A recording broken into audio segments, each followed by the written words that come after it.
ሌቦች የመጡት። ግማሾቹ ወደሱ፣ አንደኛው ደግሞ መሳሪያ የያዘው ቀጥታ እኔ ጋር ነው የመጣው። ያው በሰዓቱ እኔ ምንም አይነት እውቀት የለኝም። ሌባ ይዞኝ አቅም ስለ ሌባ ብዙ እውቀት አልነበረኝም። ድንጋጤው ነበር፣ ምን እንደሚደረግ አላቅም ነበር። ቀጥታ እንደዚህ በመኪና ፊት ለፊት ሲያልፍ ሽጉጡን አቀባብሎ ነው ያለፈውና ደነገጥኩና በቃ እኔ አሳቤ ላይ የነበረው ከመኪና ውስጥ ወጥቼ ቁልፍ መስጠት፣ መኪና የሚፈልጉ ከሆነ ቁልፍ ለመስጠት ነበር አሳቤ። እንደዚህ ሲያልፍ ከሱ ጋር አብሬ ነው እንደዚህ የዞርኩት። እኔ አሳቤ ከፍቼ ለመውጣት ነበር ወደ ውጪ። እንደዚህ ሲዞር ያው እነሱም አያምኑም። ሌቦች ሲመጡ እኛንም በጣም ስለሚጠራጠሩ እጄን ሲያዞር መሳሪያ ያስኩት መስሎትም ሊሆን ይችላል። በምን አጋጣሚ እንደሆነም ብዙ የማውቀው ነገር የለም። ሌቦቹ ደግሞ እንደቆመን መምጣታቸው ራሱ በጣም የሚያስገርም አጋጣሚ ነውና ከዛ እጄን ሲያዞር ወዲያው ነው የተኮሰው።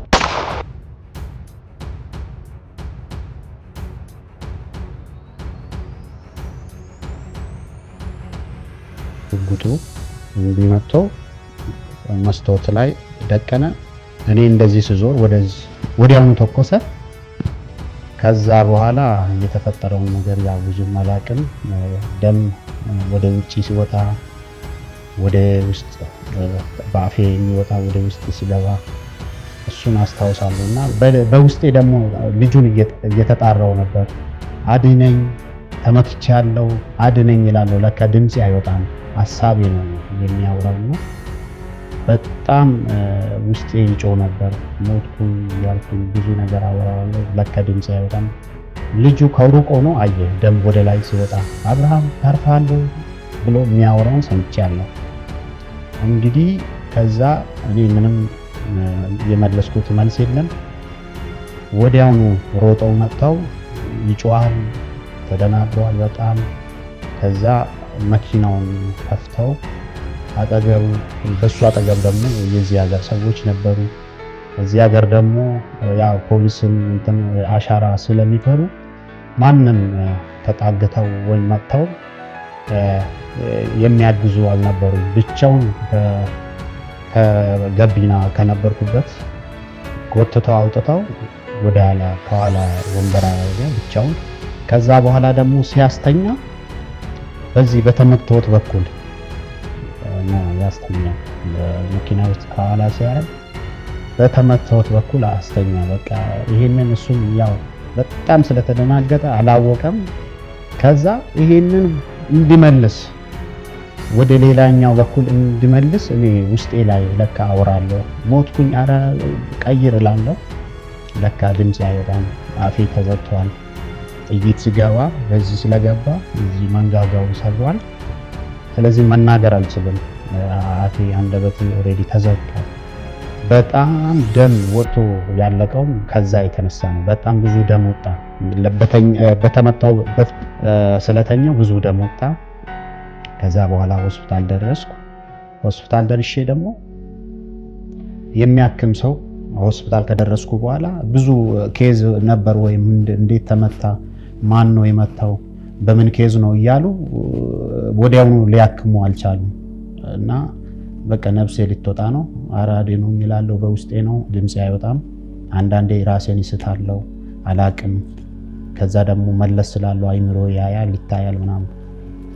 ከዛ ልጁ ብቻውንም ስለነበረው በሰዓቱ ያው ለሁሉም ሰው ቤተሰቦቼ እዚህ ሀገር አሉ፣ አጎቶቼ፣ አባቴም ነበር እና እነሱ ጋር ደዋወለ፣ ጓደኞቹ ጋር ደዋወለ። በቃ ህዝብ ነው በሰዓቱ። እንደዚህ አይነት ነገር ብዙም አይታወቅም። እኔም በዛ ጊዜ ልጅ ነበርኩኝ። በዚህ አሁን እንደምታዩት አይደለም። በከተማው ላይ ተግባቢ ነኝ ከሰው ጋር።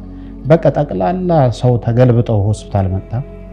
ከዛ በኋላ ከዶክተሮች ጋር ግብ ምንድነው፣ ምን እየሰራችሁ፣ ለምንድነው ማትሰሩት፣ ልጁ እየሞተ ምንድነው የምታጣሩት? ከዛ በቃ እንደውም ተገርመው ምን አይነት ልጅ ነው፣ ማን ነው፣ እንዴት ነው፣ ታዋቂ ሰው ነው ሁሉ ብሎ ሲያወሩ ነበር። ለምን አበሻ ያ አለ አንድነታችን አለ።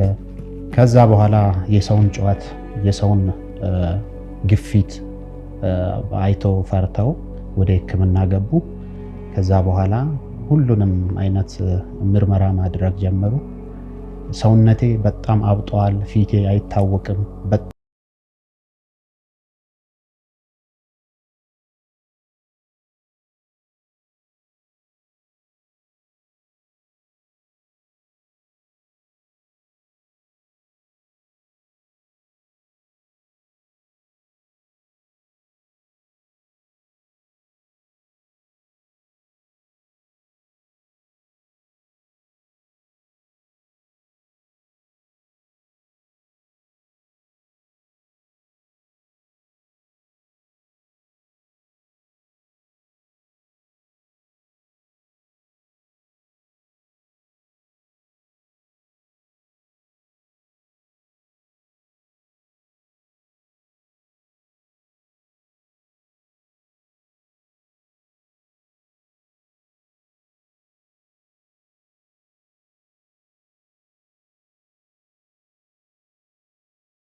በጣም በጣም በጣም ክፉ ጊዜ አሳልፌያለሁ። በጣም የሚያሳዝን ጊዜ፣ የሚያስለቅስ። አንዳንዴ በልታል ወይ ብሎ ቼክ የሚያደርግም ሰው አላገኝም እና በጣም እጨነቅ ነበር። በራሴ እጅ መንቀሳቀስ አልችልም ነበር። የሚደረገውን ነገር ማድረግ አልችልም ነበር። እንግዲህ በዛ ሁኔታ እያለው ሆስፒታል እመላለስ ነበር። በየጊዜው ክትትል አደረግ ነበር እና ከቀናት በኋላ እጄ ምንም አይንቀሳቀስም። አንድም እንኳን የሚንቀሳቀስ ነገር የለም። አንድ ጣት እንኳን እንደዚች አይንቀሳቀስም። ምንድን ነው ይሄ ነገር? እንዴት ነው?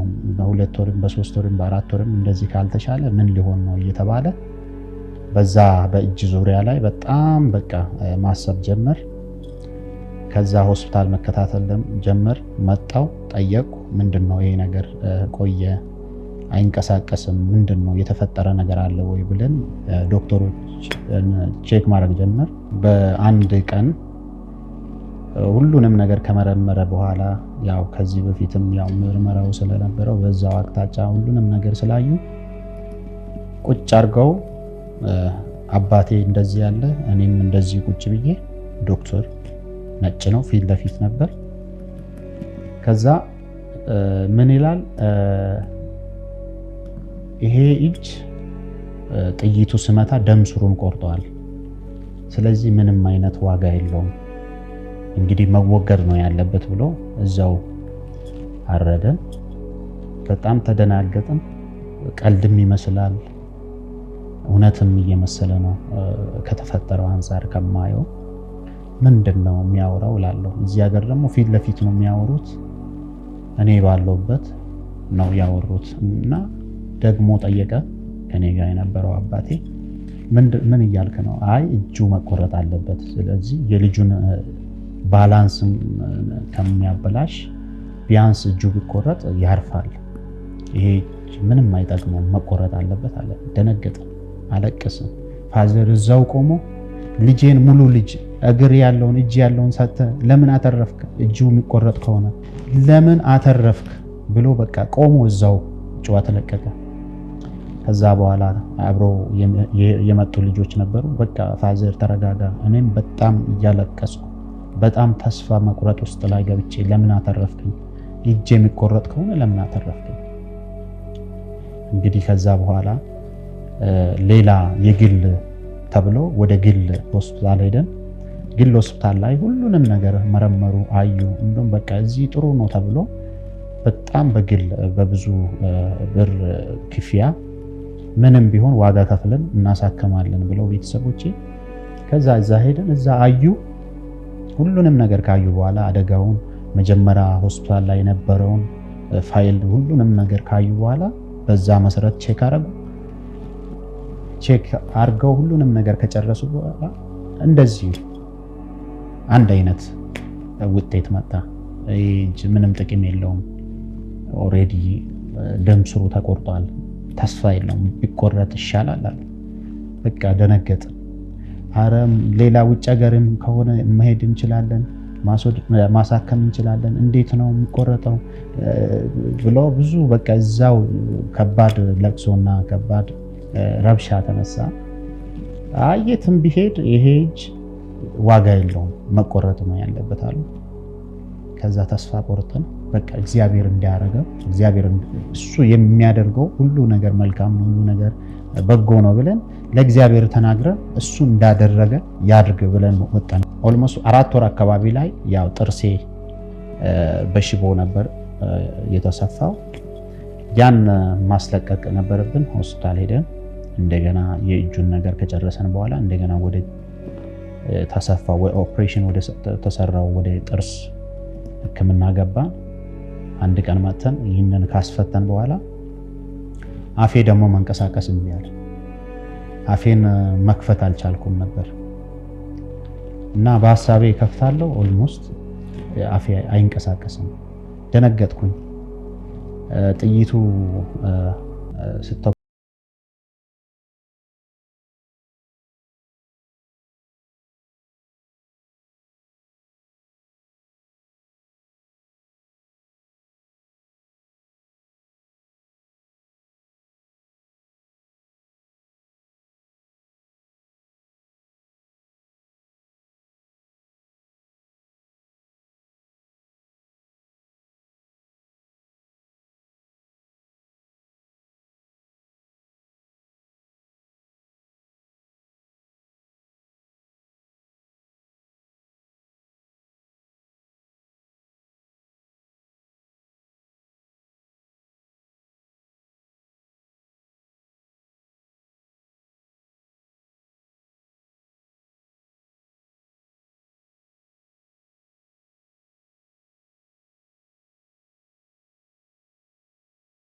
ታለቅስ ነበር። ልጄ ሞቶ ለምንድነው ሬሳው ማይመጣው? ለምንድነው የደበቃችሁ? ምንድነው ችግሩ?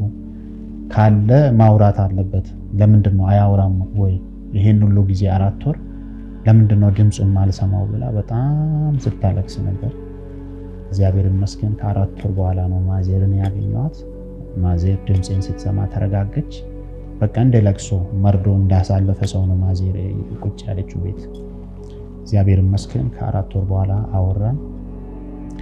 እግዚአብሔር ያው በራሱ ጊዜ ሁሉንም ነገር እያስተካከለ ቀስ በቀስ ሁሉ ነገር እየተስተካከለ፣ አንገቴ ደግሞ አይዞርም ነበር። ቀጥ ብዬ ነው የምንቀሳቀሰው። ስራመድም ቀጥ ብዬ፣ ከኋላ ሰው ቢጠራ እንኳን መዞር አልችልም። ሙሉ በሙሉ ካልዞርኩኝ አንገቴን አዙሬ ማንንም ማየት አልችልም። እንግዲህ አንገቴ አይንቀሳቀስም ነበር በሰዓቱ። ያው ኔርቮች ስለተመቱ ወይም በዛ ነገር በዛ ኬዝ ሊሆናል ብዬ ነበር ሲያስብ የነበረው። ከዛ በኋላ እግዚአብሔር ይመስገን እጄ ታሰረ። እንደታሰረ መንቀሳቀስ ጀመርኩ። መውጣትም መግባትም ጀመርኩ። ከዛ በኋላ በቃ ሐሳቤም ስሜቴም ሁሉ ነገሬ እጄ ላይ ሆነ። እጄ አይንቀሳቀስም። 4 ወር ሆነ፣ 5 ወር ሆነ፣ 6 ወር ሆነ፣ 7 ወር ሆነ። ምንም በቃ ተስፋ አጣው እጄ ላይ። ደነገጥኩ። ቸርች ገባለሁ፣ ጸልያለሁ። ሰዎች እጆቻቸውን አንስተው ሲያመልኩ ጌታን ይጠይቅ ነበር ቁጭ ብዬ። እግዚአብሔር ሆይ መቼ ነው አንተን በሁለት እጆቼ አንስቼ አንተን ማመልከው? እጆቼ ይፈቱ ይል ነበር እና ለሐኪምም ለምናየው ነገር ሁሉ አልተቻለም። ይህንን አንተ ነው የምችለው ብዬ በየቀኑ ለእግዚአብሔር ስናገር ነበር። እግዚአብሔር ቸር አይደል? ሰማ። አንድ ቀን እየዘመርኩ እያመለኩ ነበር እጄ የተፈታ። ማይንቀሳቀስ እጅ፣ በዚህ እጅ ነበር ይህንን እጅ የምረዳው። ስተኛ አያስተኛም። እንግዲህ እግዚአብሔር ጸሎቴን ሰማ። የልብ ስብራትን አየና እያመለኩ ነበር እጄ የተፈታው። ድንገት ብድግ አለ። ደነገጥኩ። ምንድነው የሆነው? እና ኮንፈረንስ በተዘጋጀ ኮንፈረንስ ነበር። ይናፍቅ ነበር እጄ አንስቼ ማምለክ እግዚአብሔር ያንን ስላየ እጄ ብድግ አለ እያመለኩ። እግዚአብሔር ይመስገን። አምልኮ ውስጥ ላይ ብዙ በረከት እንዳለ ያኔ ነው የገባው። በእውነት ማንም አንተ ልጅ ተነስተ ብዬ አይደለም እጄ የተፈወሰ፣ እያመለኩ እጄ ብድግ አለ። ከዛ ቀን በኋላ በቃ እጄ መንቀሳቀስ ጀመር። ጣቶቼ መንቀሳቀስ ጀመሩ። ትንሽ እንደዚህ ቁጭ ካረኩበት ድሮ በዚህኛው እጅ ነበር ከመፈወሱ በፊት በዚህኛው እጅ ነበር የማንቀሳቀሰው። በራሱ እንደዚህ ቀስ እያለ መነሳት ጀመር። እግዚአብሔር ይመስገን። ከዛ በኋላ መንቀሳቀስ፣ ትንሽ መጨበጥ፣ እንደዚህ ግድፍ ማድረግ ጀመርኩ። ጌታ ከዛ በኋላ ታሪኬን ቀየረ። እንደገና እግዚአብሔርን ቆሜ እንዲያገለግል እግዚአብሔር ፊት እንዲሆን እና ሁሉንም ነገር አሰረስኩ። እጄም ትክክለኛ ጤንነት ላይ መጣ። ነገሮች ተስተካከሉ።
በጣም በቃ መተኛት ምቾት አይሰጥም እና ማንም አያውቅም። ለማንም ለእናቴም ነገር ያላቅም፣ ለወንድሞችም ነገር ያላቅም፣ ለአባቴም ማንም ከኔና ከእግዚአብሔር ውጪ ይህንን የሚያውቀው አንዳችም የለምና ለእግዚአብሔር ነበር ስነግር የኖርኩት።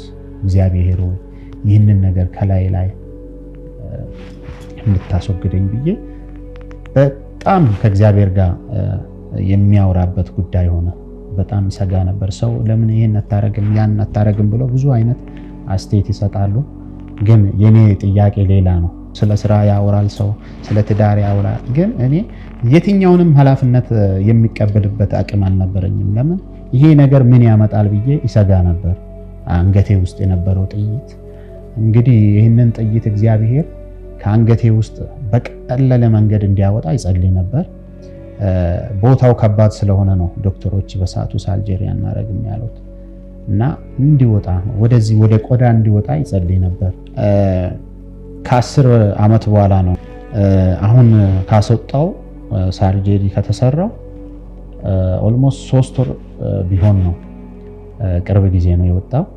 ይህንን ሁሉ ዓመት አንገቴ ውስጥ ነበር እና ይሄ ዶክተሩ ሳርጀሪ የሰራ በጣም ተገርሞ አንገት ውስጥ ስጋ፣ ለዛም አንገት በጣም መጥፎ ቦታ ነው፣ ወደ ሌላ በሽታ መቀየር የሚችልበት አቅም ያለ ነገር ነው። ግን እግዚአብሔር ይወዳል። በእውነት በአንተ ላይ የነበረው ማዳን የእግዚአብሔር እጅ በጣም አስገራሚ ነው። በጣም ተገርሜያለሁ ብሎ ሲያወራ ነበር እና እግዚአብሔር በቃ በቀኑ በሰዓቱ በጊዜው ሁሉንም ነገር እሱ በፈቀደ መንገድ አድርጎ እንግዲህ ይሄንን ነው ሰውነቴ ላይ ይዤ ሲኖር ነበር።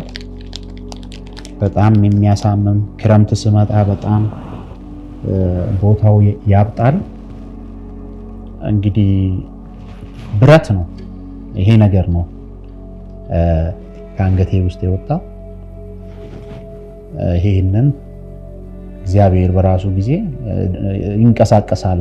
መሀል ነው የነበረው፣ እዚህ አካባቢ መሀል ነው የነበረው። በዚህ የገባው ጥይት አንገቴ ውስጥ ላይ ነበር እና ይሄንን አሁን ካስወጣው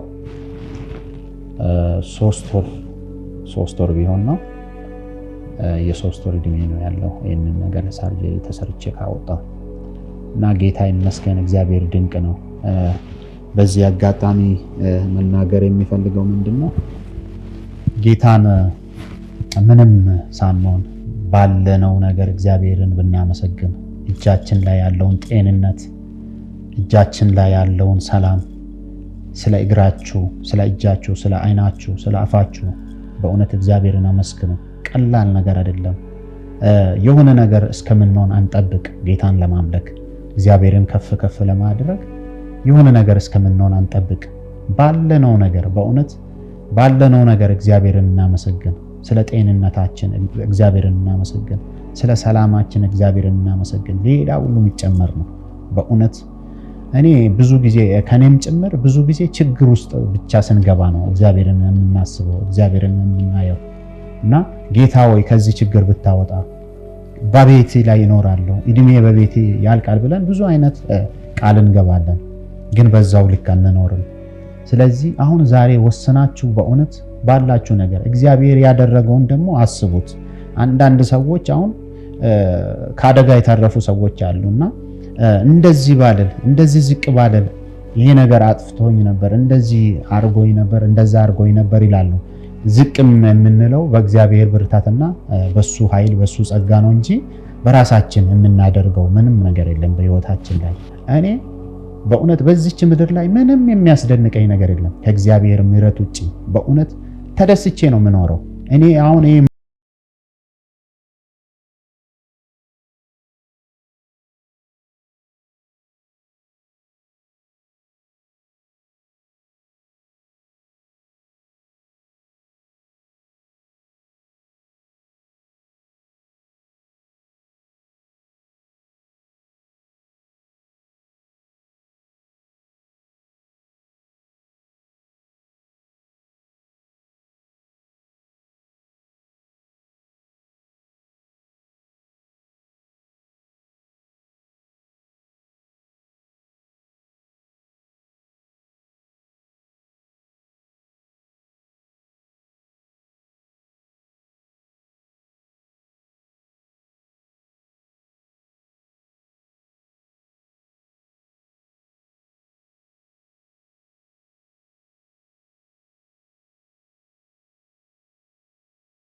ሳውዝ አፍሪካ ሳይሆን ጠቅላላ ዓለም ውስጥ ያለንበት ዘመን ክፉ ነው። ግን ከእግዚአብሔር ጋር ከሆነን ምንም የእግዚአብሔርን ኃይል የሚያልፍ ነገር የለም። የእግዚአብሔርን መንፈስ አልፎ መጥቶ እኛን የሚነካ አታክ የሚያደርግ ነገር የለም። ከእግዚአብሔር ጋር ያለን ግንኙነታችንን ካስተካከል በእውነት የእግዚአብሔርን ኃይል የሚያልፍ በዚህ ምድር ምን የሚል ነው? እኔ እድሜን ዘመኔን ለእግዚአብሔር ሰጥቻለሁ። እንደም ያኔ አባቴ ቸርች ላይ ተርፌ እጄም ተፈውሰው ቸርች የሆነ ፕሮግራም ላይ ከኋላ ነበር እና እጁን አንስተው ስጦታ መስጠት ፈልጋለሁ፣ ስጦታ አለኝ ይላል። ከዛ ምን ብዬ ዞር ብዬ አየሁ። ምን ልሰጥ ፈልገው ነው ብዬ አባቴ። ከዛ እጅ አንሳ፣ እሺ የአብርሃም አባት ምንድነው ብለው ጠየቁ። ከዛ ተነስተው እግዚአብሔርን እስኪ አመስግኑ፣ ልጄ ተረፈ ዛሬ ቸርች ላይ ቆሞ እየዘመረ ነው፣ አሁን እንደዚህ አይቼ በጣም ነው ደስ ያለኝ አለ። ከዛ በኋላ ምንድነው ታዲያ ስጦታ ይዞ የመጡ? እንግዲህ ልጄን አብርሃምን ለእግዚአብሔር ቤት ሰጥቻለሁ ብሎ እዛው ቃል ገባ። የምወደውን ጌታ ያተረፈኝን ጌታ የልደቴን ቀን ሁሉ በዚህ ቀን ነው የቀየርኩት። እኔ ትክክለኛ የልደት ቀን ሜይ 6 የተመተውበት ቀን ነው እና እንደገና ህይወት እግዚአብሔር ያስቀጠለበት ቀን ነው። ያ በዛ ቀን ላይ ነው የልደቴን ቀን ያደረኩት። ሁሌ አሁን ሜይ 6 የልደቴ ቀን ነው። እግዚአብሔር ይመስገን ዛሬ ላይ ቆሜ ለብዙዎች ምስክር ሆኜ የእግዚአብሔር መዳን ሆኜ የእግዚአብሔር ምሕረት ሆኜ እየተንቀሳቀስኩኝ ነው። በሚቆምበት ስፍራ ሁሉ የእግዚአብሔርን ማዳን እናገራለሁ። እግዚአብሔር እንደሚያተርፍ፣ እግዚአብሔር እንደሚያድን፣ ከየትኛውም ደዌ እንደሚያነጻና እንደሚፈውስ እየተናገርኩኝ የእግዚአብሔር ምስክር ሆኛለሁ። ይህንን ድንቅ የሆነውን ጌታ የግል አዳኝ አርጋችሁ ያልተቀበላችሁ ሰዎች ካላችሁ ዛሬ ለእናንተ እድል እሰጣለሁ።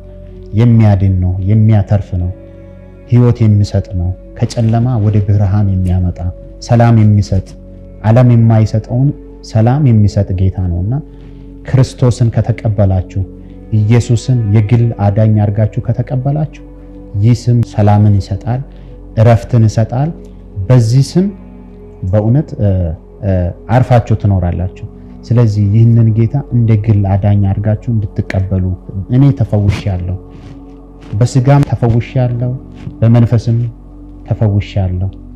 እንግዲህ ነፍሴም ተፈውሳለች፣ በእግዚአብሔር ቀኝ ሆናለችና ይህንን ጌታን የግል አዳኝ አድርጋችሁ እንድትቀበሉ ጥሬን አስተላልፋለሁ።